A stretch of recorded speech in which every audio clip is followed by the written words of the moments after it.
If you've been on a birthday exhibit or any fan exhibit in general, you may encounter these kinds of portraits. You might thought it's a foam board that has a picture printed on it. Well, in fact, it's almost similar to a foam board, but it doesn't have the foaminess on the side. That's because this isn't a foam board at all. This board is called a sintra board. A sintra board is a lightweight material with a low gloss matte finish. It is durable and it is primarily used for advertising, photo mount screen printing, and outdoor use.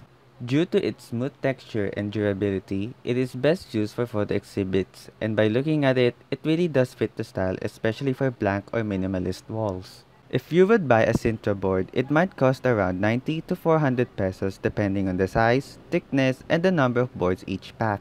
You would still have to buy photo paper for it, which costs around 50 to 300 pesos depending on the brand, quality, and the number of paper each pack. However, there are some printing shops that offer Sinta boards with a picture already pasted on them, and they cost around 100 to 300 pesos per board, or at least in this shop I'm currently browsing on Shopee.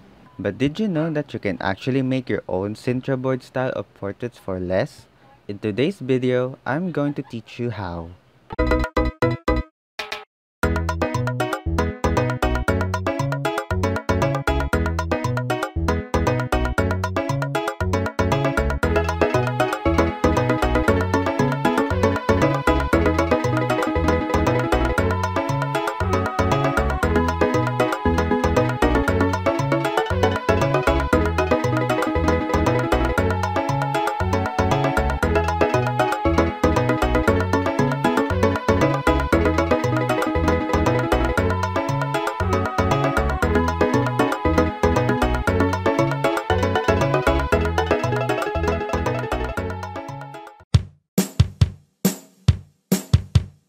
Make sure that the picture is at its best or highest quality in order to avoid pixelated printouts.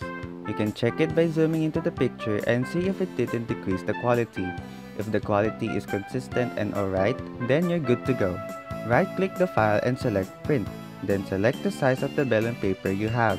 In my case, it's user-defined because I'm using an 8.5 by 13-inch paper. Select Best on Print Quality and click the box beside Fit Picture to Frame and then click Print. The printing process might be slow at best quality as it utilizes more ink to print out better quality pictures. Printing on normal is alright, but you may not get the same print quality as it is on screen. Another thing to note is that you should print the picture with borders. Never select the borderless setting. I'll explain the reason on the later steps. If the printing is done, put the picture aside to give it some drying time and prepare for the next step. Cut long strips of double-sided tape and paste it close to the edges of the paper. Do this on all sides.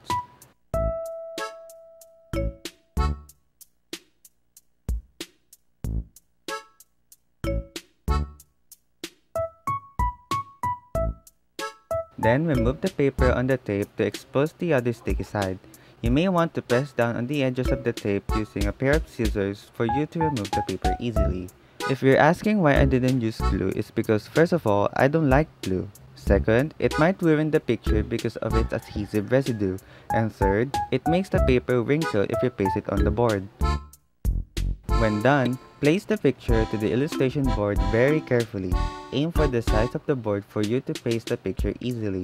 Stick one corner of the picture and slowly paste the other side diagonally. This is to prevent any misses or any bumps while pasting the picture.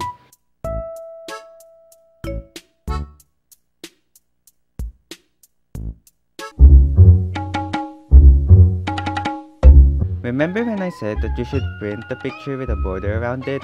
Well, here's the reason why. Cut the board along with the borders of the picture to have a nice cut. This is to have a smooth and nice cut finish of the picture. It also provides you a guide on where to cut, especially if you can't cut straight.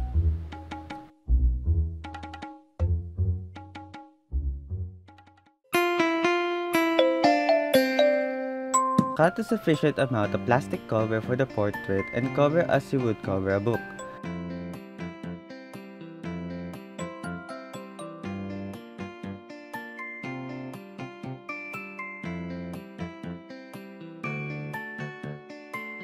The reason why you should do this is in order for the picture to be protected by environmental factors such as dust, water damage, and some particles left by critters in your house. You can easily clean them by using alcohol and some cotton pads. And it's done! You can actually do more by installing a stand or even posting it on your walls using a tacket.